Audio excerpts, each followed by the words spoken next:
Alright guys, welcome back. We have another question from the third chapter of Mechanics and Materials by Johnston, and we know under the normal operating conditions, a motor exerts a torque of Tf at F. So this torque and the shafts are made of steel, for which the allowable shearing stress is 12 ksi. So we have the maximum shearing stress, which is 12 ksi, and we have the diameter of the dCE shaft, cDE. So this shaft has a diameter of 0.9 inch and the other one has the diameter of 0.8 inch. So we know that the RD is 6.5, so we have the radius of each of them, RD for the bigger gear and the RG is the smaller one, so we have the radius for each, and we need to determine the largest allowable value of TF. So as we can see, we have two torques on each shaft, and what we talked about before is the elastic torsion formula, where we have the shearing stress or maximum shearing stress is equal to torque times radius over J, where J is moment of inertia for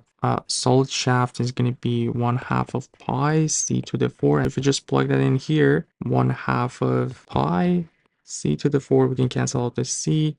And if we just want to find the torque in here, let's start with the torque at F. We're going to have pi c to the 3 times the maximum shearing stress over 2.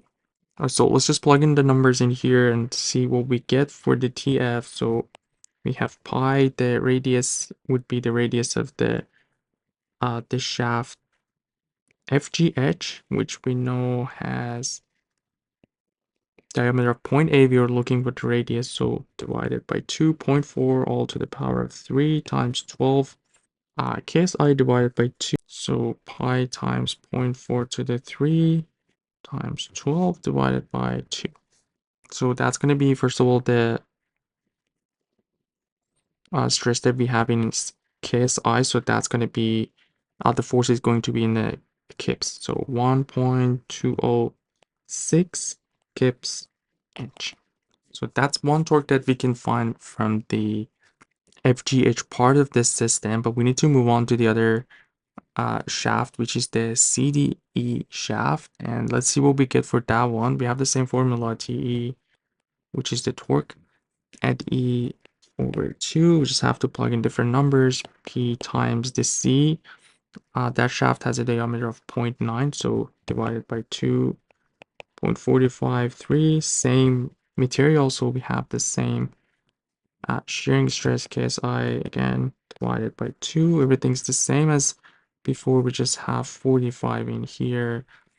That's going to give us 1.718 kip inch. Alright, so what we talked about in the previous videos is that the force that is between these two gears is the same force because they are action and reaction, and we know torque in each of them is basically the radius times the force, and we have the same thing for each of them. So let's just show them with, we can call this one radius of, I think we have the radius D and the other one is G. So for the G we have TE, this is going to be RD, same F, and if we want to write it down for the smaller gear, we have TF RG times F. Because the F is equal, we can conclude that TE over RD is equal to TF over RG. So each of them is F, and we know F is equal on both sides.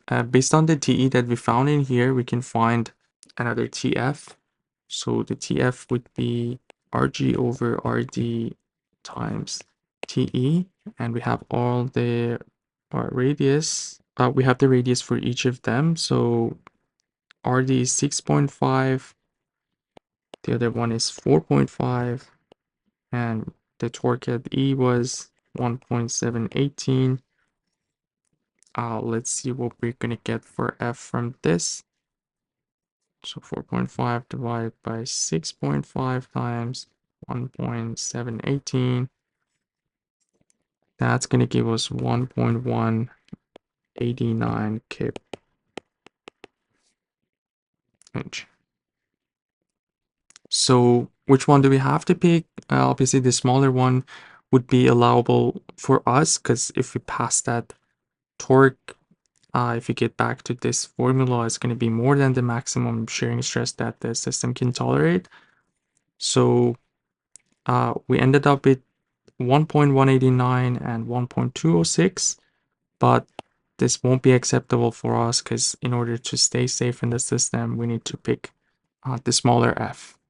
And yeah, I hope everything was clear. Let me know if you guys have any questions. You guys take care. I'll see you in the next video. Have a good one.